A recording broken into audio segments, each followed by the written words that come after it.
Here's a GRE vocab question. Let's take a look. Even as the economy struggled, the secretary stood by his blank long-term outlook, saying that technology was allowing businesses to make deep-rooted improvements in their productivity, the best indicator of an economy's ability to grow. Okay, now before we look at these words down here, which is really tempting, I know we want to jump right to these, let's try to understand what this sentence is saying.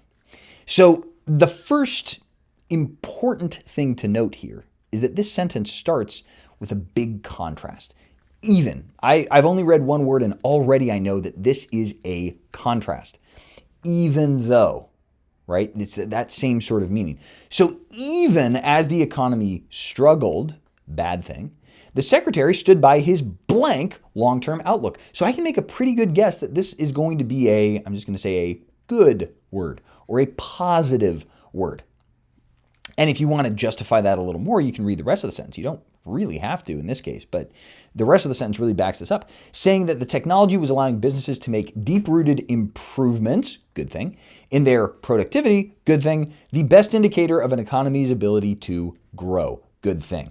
So my point here is that even if you don't understand everything that's being said in a sentence, you can get sort of a feeling about which way a word leans.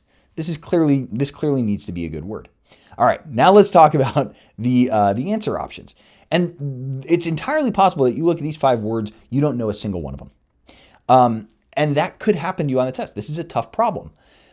But I want to kind of frame it this way. There is a middle ground between not knowing any words and knowing all 5 words. And that middle ground is maybe having a feeling about one of the words, right? Based on a root or an opposite. I'll get to that in a second.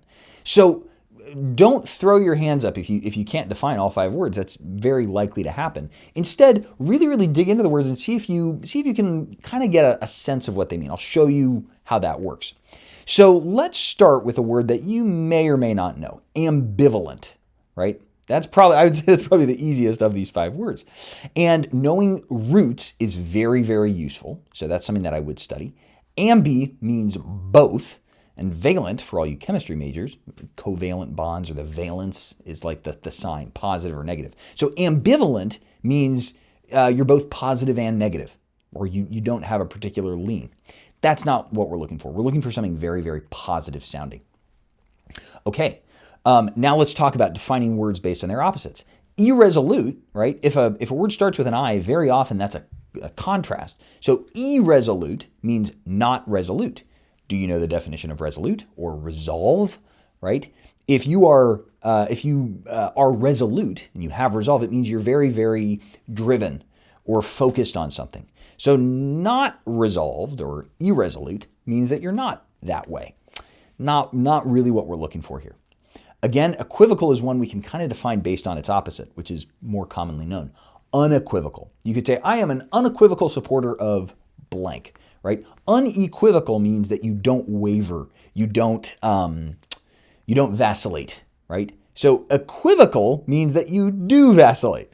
And again, that's not what we're looking for. Okay, so we're down to these 2 words here. Now, it may be a 50-50 guess, and that will happen to you on the test.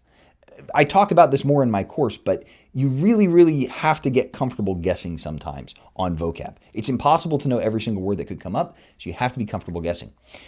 Arcane, I'll just give you the definition here, means like old, out of date, or very, very obscure, right? If it's an arcane reference, it's something that maybe was relevant a long time ago, but it's just really not relevant anymore, and no one really knows much about it.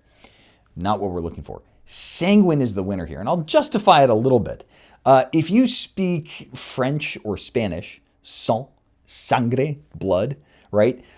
Which we don't think of as a good thing, but if I'm talking about a sanguine projection or a sanguine outlook, right? It means that your blood is flowing, right? You're very, very excited about it.